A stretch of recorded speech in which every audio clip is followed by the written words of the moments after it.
where I do get a bit of pushback and wide eyes, I suppose, is when I say that this gateway to greatness, this mind of ours, it's our biggest limitation, because it is designed to keep us safe. It's designed to keep you right inside that comfort zone so that we don't fail. We don't have the humiliation, the consequence, the embarrassment that comes from that.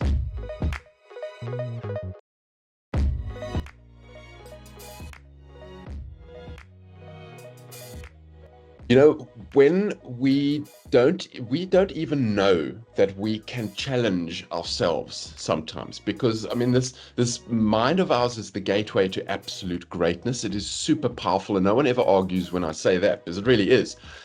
But where I do get a bit of pushback and wide eyes, I suppose, is when I say that this gateway to greatness, this mind of ours, it's our biggest limitation, because it is designed to keep us safe. It's designed to keep you right inside that comfort zone so that we don't fail.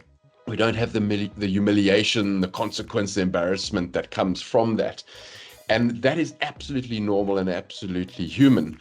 And we don't even, when we don't know that this is happening subconsciously, we also don't know that we can challenge certain decisions in difficult situations. And that is where I really excel in putting that across to people I make. You'll be sitting there in your office or in the audience and gobsmacked as to, hang on, I now understand why I'm making the decisions I'm making. That really comes across very, very loudly.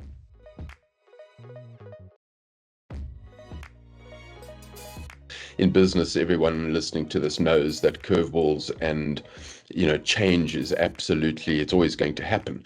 And I work very much with a formula in my life, and in the base of my keynotes is that it's from Galway, that your performance is directly equal to your potential minus interference. I'm sure a lot of you have heard that before. And I spend a lot of time unpacking that interference, because until the more of that interference we can cut out of the equation, the much better that we will come closer to realizing our full potential, which obviously relates directly to our performance. So I spend a lot of time looking at that and unpacking that what are our interferences? And the thing that impacts interference, or the thing that is absolutely synonymous with interference, is the element of change. Any change, there's one constant in all our lives, and that is change. It is going to happen. It's going to happen over and over. And that element of change is the thing that's going to impact us most profoundly, and it impacts alignment. Alignment as a team, alignment to think. There's certain things that it's easy to realign with when we're really experienced, but the toughest part of the alignment is our mindset alignment. So now we all of a sudden in a new team, there's new organizational structures, there's new leadership in place. All these things disrupt us. And sometimes you don't even know they disrupt us, or you kind of go, oh, well, that's just a pain in the neck. But you realize you're in a team with highly skilled individuals who all got lots of experience and all very, very capable. But until you understand that mindset alignment and how you personally have been challenged by that change, and you manage to realign it, that level of interference, I can guarantee, will be detracting from the performance. So it's a bit of a convoluted answer, which I explain much better in my keynotes. But yeah, so we unpack interference and we reduced.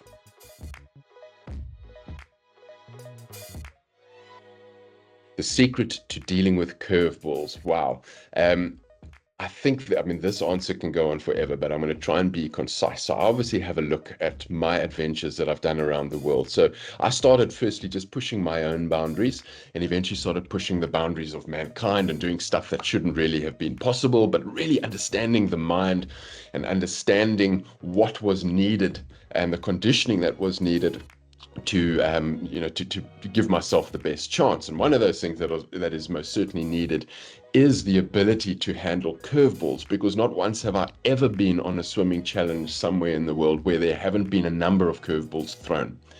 And it's as obvious that it's going to happen as change in my world. And those curveballs could often be the life or death situation. So you have to try and predict them. So there isn't a golden secret that I can throw out there that everyone can go, oh, there it is, that's how we handle curveballs. But what I do throw out very, very clearly and advise is that you spend time thinking about those curveballs, and not just thinking about them, hopefully like sweep under the rug, maybe they won't happen to us. What if they do?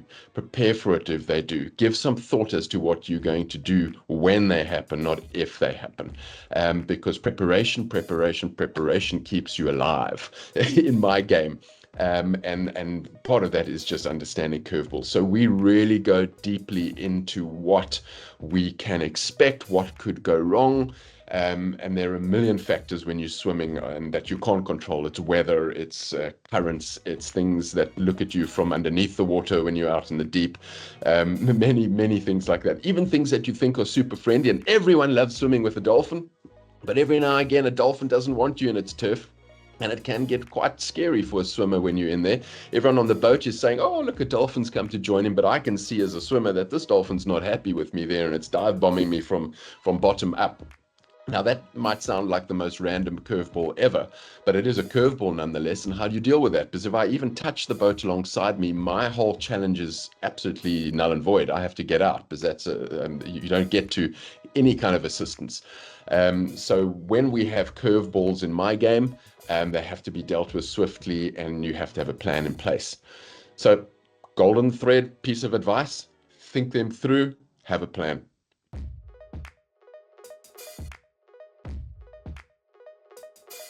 There is so much that audience will take away from my public talks or from my sessions. And I've been doing this long enough to know that and say that. So I don't mean it arrogantly in any way. But I can promise you that I will deliver an amazing and unique perspective on your own mind, on how you perceive challenges, how you set goals, how you understand curveballs and how you deal with them. It's truly inspirational talk, so you will most certainly have that bounce in the step. It is a mindset talk mostly, so it's going to inspire you, but it's going to teach you about your own mind. And as you walk out, you'll start a journey to figure out how to access something that I tell you about in my keynote. I call it a switch. So once you figure out how to access that switch, you look at things very differently, and that's changed thousands and thousands of lives. It's also very entertaining. It's a fun keynote, but it's very serious as in it delivers some real serious value.